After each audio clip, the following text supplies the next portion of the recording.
Welcome to the 7 Eagle Group podcast, your home for inspiring stories, valuable tips, and great advice from hard-charging veterans so you can lead a more rewarding and lucrative post-military career. All right. Hello, everyone. Brian Hunt with 7 Eagle Group. Today, we got Dom Emerson, a United States Air Force veteran with us. How you doing today, Dom? I'm doing amazing. How about you? I'm doing all right. Thank you very much. So tell us a little bit about your military experience, where you served, what you did. So I enlisted in 2018. First base. I actually joined the military to travel.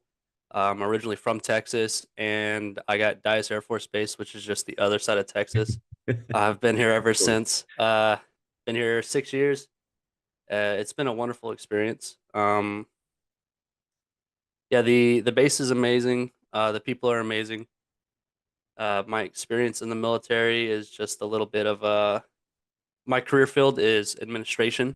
Okay. So administration, we have a motto called Jack of all trades, and that's because we could do basically any little commander program that is handed to us, any of the high-end leadership programs, they get tossed at us, which is nice. So you get a lot of experience. You meet a lot of amazing people. Yeah. You're always around leadership, which is in the beginning, it's kind of weird. But over Becomes time, kind you of get second used to it. nature, huh? Yeah, over time you get used to it, talking to officers like they're actual human beings instead of being afraid of them and all that. So, Yeah. but that's my career field. Originally wasn't IT, which is what I was trying to go into. Okay. When I first started, my recruiter, tricked me Oh. and told me, "Hey, yeah, you'll be on a computer," and I'm like, "Okay, cool." Yeah, you'll be on the computer, all right. Yeah. So, but over time, I was able to step aside from that career field. I had some. I guess I would say I was lucky. I knew people on the communication side or the IT side for the Air Force, and was able to do jobs with them out of my own job. So it was nice learning IT from these guys, even though that wasn't my career field or some Yeah. of the things I wasn't supposed to be uh, really learning, not because of the classification. It was just because it was out of my career field Yeah. scope. So it was nice to be able to go that. It was a lot of long hours, I guess you could say, because I had to do one career field and then I was doing a different career field because it was something I enjoyed. Yeah. And then I would just go home and do IT at home, whether that be simulations and messing with AI and all that. So it Okay. was a very great 6 years, I would say. Air Force has done a lot of good things for me. Yeah, definitely. Did you get to travel outside of Texas? So my career field is typically we're in a one deep position. Okay. So a lot of the places I get to fill is you're the only guy that knows what they're doing. Yeah. So it's hard to get deployments. I never got to deploy, which I'm kind of bummed out about. I did TDY. I got selected to be a CSL or a cybersecurity liaison for a TDY up to Nellis Air Force Base for what we call WISNT. And WISNT is where they will train all their any aircraft with a weapon system on it. Hmm. They go here and then they get trained on that weapon system. So they do a lot of simulations, flying aircraft around. They do practice missions and stuff like that. And the officers at the end of the day will be WISNT certified. So I went to help out with the maintenance crew, and I Okay. was in charge of all their IT that was there, which wasn't my normal experience, but they knew that it was something I'd like to do. Yeah. So they were like, "Hey, Emerson, you want to go out here and just watch some computers while these guys fix the aircraft?" And I was like, "Yeah, sure." It just sounds great. Yeah. Turns out when we got there, the maintenance guys, no shame to them, they didn't know. Um, the computers when they all got there, they were all broken or not Oh, broken. They right. they weren't working with the network, and so they couldn't report stuff like QA stuff and all that from the Yeah. aircraft back to one of our systems that where everyone can see kind of what's wrong with the aircraft because there was no network. And I ended up coming up with a solution to help fix that. I also worked with the base comm that was there, and they thought I was a comm guy, so they gave me rights to their network, and I ended up fixing everything with the help of the comm that was there. Yeah. And then we came up with a solution like, hey, if you're not going to take these computers in to get them fixed prior, then you need just to bring a Wi-Fi puck because all of our government computers, they work off of a VPN and all that. So Yeah. it was just an easier solution. And then they started doing that every TDY they went out there. They got some Wi-Fi pucks and started taking them with them. It sounds So like they, they put you in the wrong field. Doesn't sound like yeah. you can be admin. It sounds like they put you in the wrong field. Yeah, that's the You thing could have is, traveled a so little bit more. yeah, my career field is all paperwork. It's all helping people in process, out process, Yeah. stuff with personal stuff like if there's a promotion issue, if there's something to do with their decorations, their evals. That's typically what my career field is. Yeah. But it was just the passion I found outside of that. Yeah. I was given an extra duty of to be a CSL, or like I said, a cybersecurity liaison. And all that was, hey, if there's an issue with a computer, don't take it right away to the communications office. Take it to us, and we'll put in that ticket.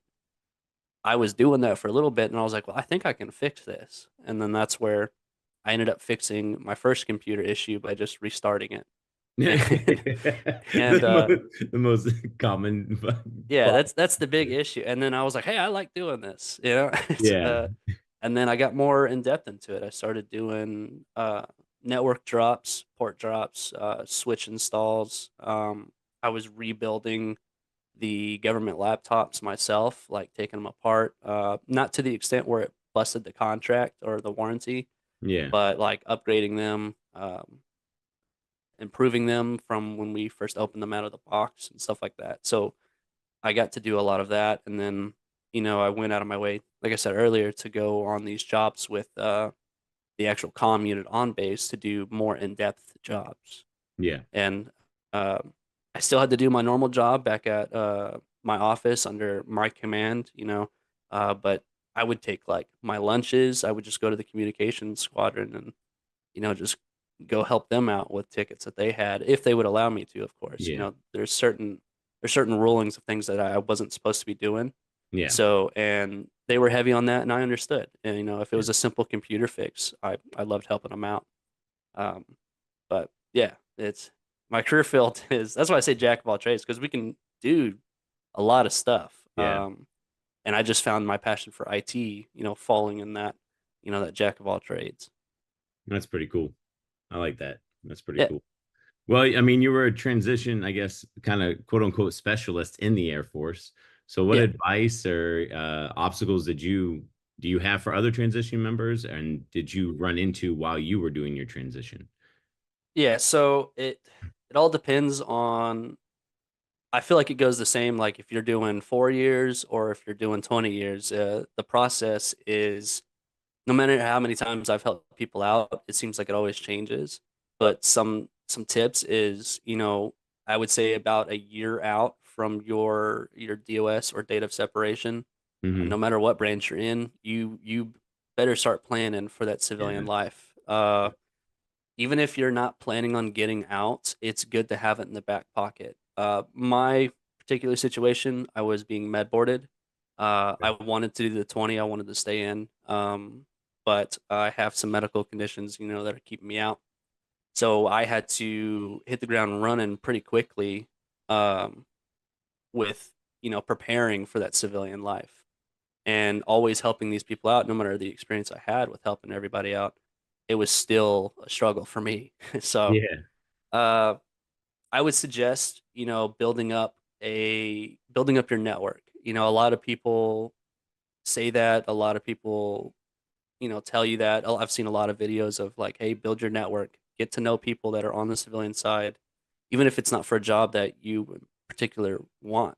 Yep. Uh, but my thing was is I hopped on LinkedIn. I also knew some people that separated, that were in certain positions. I would hit them up, talk with them, chat with them, and see how they're doing and stuff, and just kind of stay in connection with them. If that's not your style, there's different ways to go about it. You can always just apply randomly for jobs. Yep. Uh, the networking side really helped me out. That's how I landed the SkillBridge gig with VIPR-SOC with no cybersecurity experience.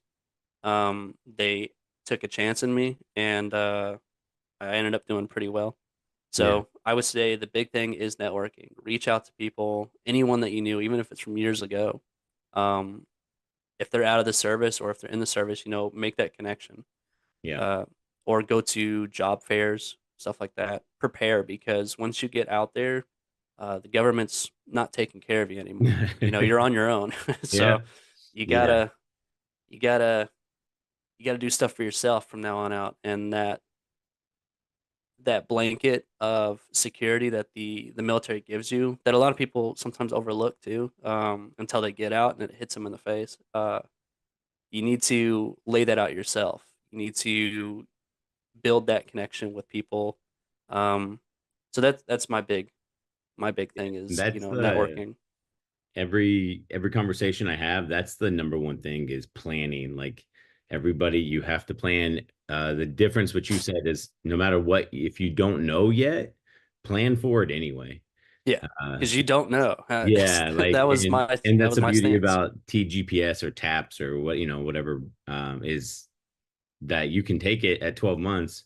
Just because you go to the class doesn't mean you have to process out.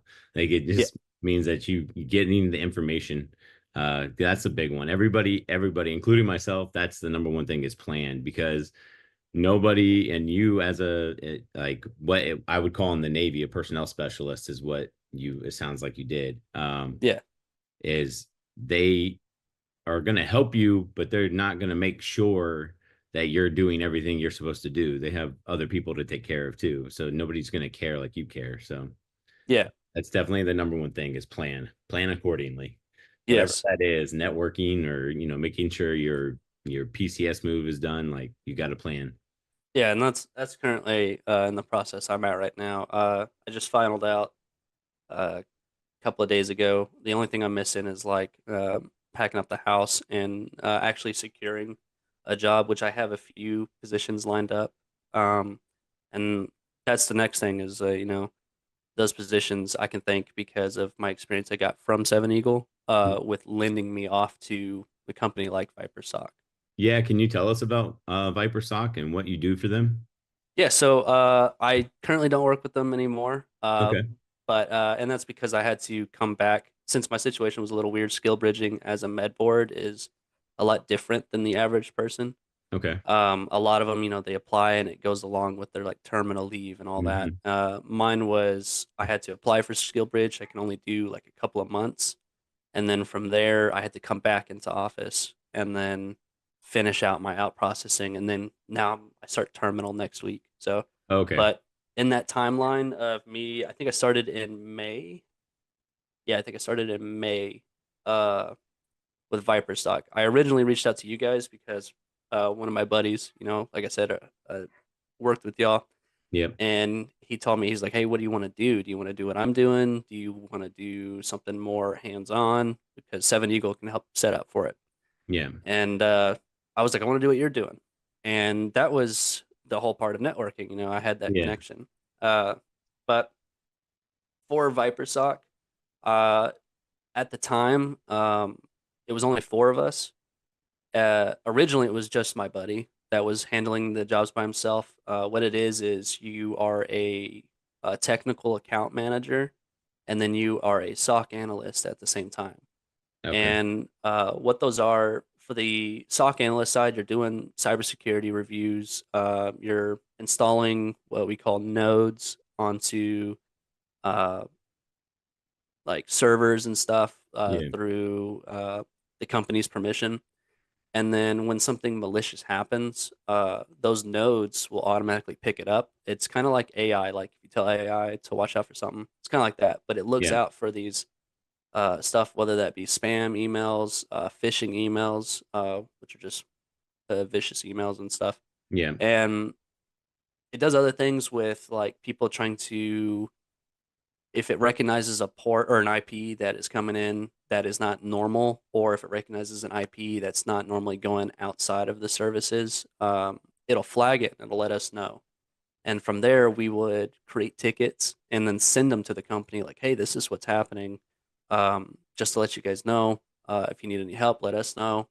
Um, so that was the big part of the SOC analyst side. Now the technical account manager side was where we were actually working with the companies. Typically in a lot bigger companies, they have the technical account manager separated from the SOC guys. The technical account managers are supposed to know just about everything that's going on because they're the ones that have to sell that product of, hey, this is how it can help your company. And that's kind of what we did. While I was there, we kind of already had all the companies established, Okay. but we were working with a new AI that was supposed to help or work together with the current one we had. And it was actually from BlackBerry, which was cool working with those guys. It's Yeah. called their Silence project. It's an AI that they have for cybersecurity that they're pushing out right now. Okay. Um, but yeah, and then I've done some things with them. We got hit. We had a company get hit with a ransomware attack. I'm not gonna go too much into detail because there's Yeah. only so much I can say. Yeah, of course. Uh, and and it was fun to do, but of course, it sucks for the company. Yeah. It's fun because it's interesting to learn this kind of stuff. And like I said, I was a I was a paper guy, Yeah. when I was in, and now I'm running threat hunting for a Yeah. hacker. And that's one of the beauties of skill bridges. Yeah, If you can land, it's hard. It's not easy. I don't want to say it's super hard, but it's not easy to land a SOC analyst job or anything like that without previous experience or multiple certifications. yeah, Obviously, as a skill bridge, like host company, we have a lot of cybersecurity people that want, as they transition out, they like, I want to get into cybersecurity. Do you have any experience? No.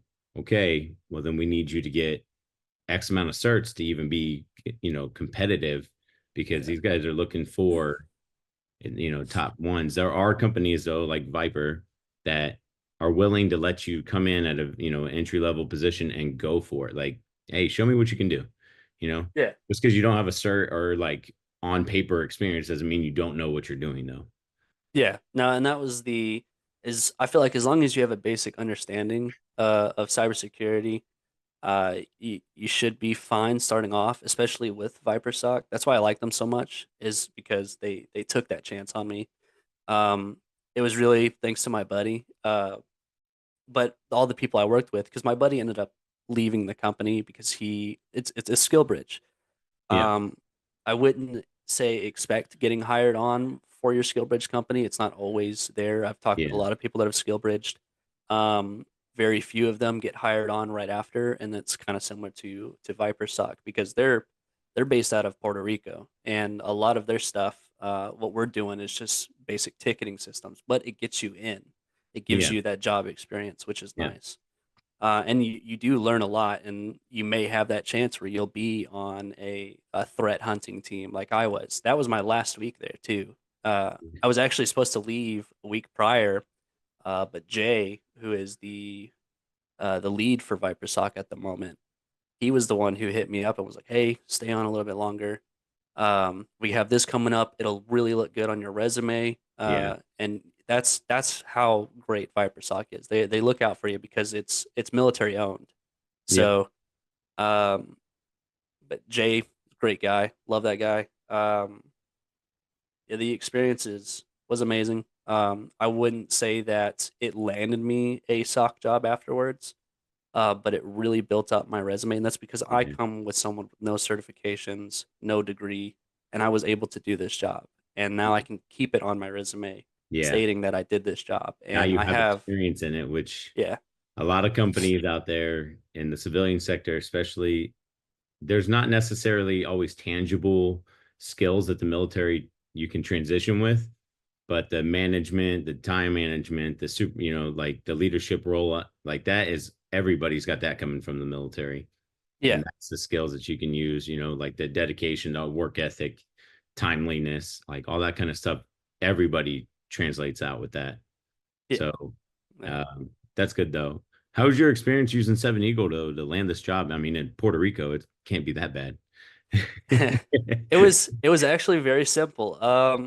Like I said, I had a buddy that was in Seven Eagle, then moved over to VIPR-SOC, and he was my team lead over at VIPR-SOC.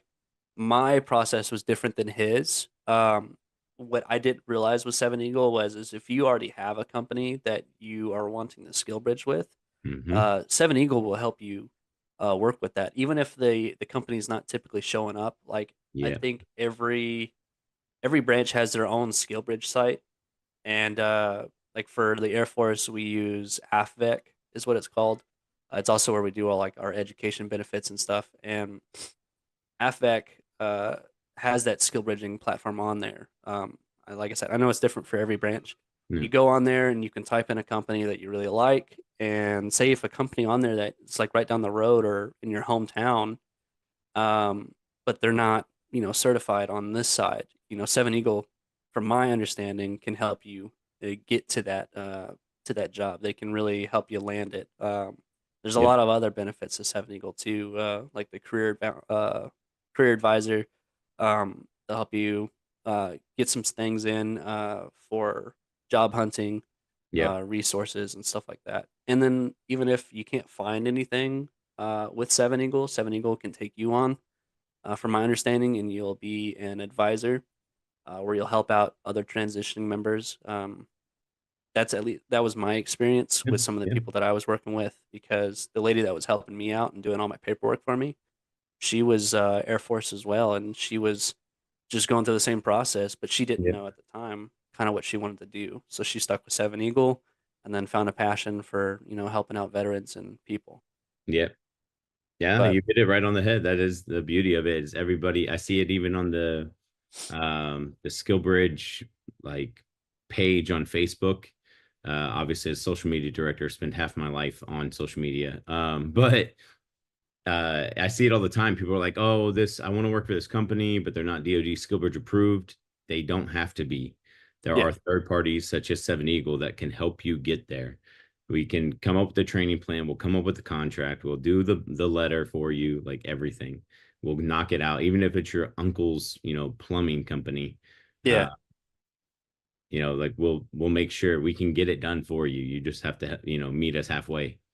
yeah. That's another thing is I get it was a big takeaway for me on Seven Eagle, or not a big takeaway, but it was a major hit. That was the reason why I liked it is if I didn't say if I had an issue with VIPR-SOC, which I really didn't, but say if I did have an issue, my buddy always told me that if you're not liking what you're doing, you can always go back to Seven Eagle and they'll find you a new Yes. spot somewhere else. Yes.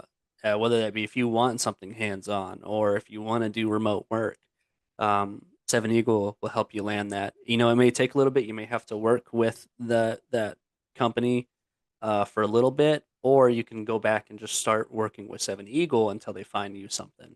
Yeah. Uh, but that's what I liked about Seven Eagle is they gave you options, more options, and they had the knowledge of networking. They knew companies that probably needed some people around, and that's why I like Seven Eagle. Yeah. Yeah, it's definitely true. Jordy is the CEO and he absolutely loves veterans. He loves everything, he just wants us to be as like in a role in a career field that we love. And Yeah, that's his biggest thing. So if you do a skill bridge with a company and you're not enjoying it, Jordy wants to know. He interviews every one of us, I guess talks to every one of us that because I myself did skill bridge with Seven Eagle, and he has a conversation before you start that like, hey, after a month or a month and a half, whatever, and you're not enjoying it, I want to know so we can help you find a position that you do enjoy.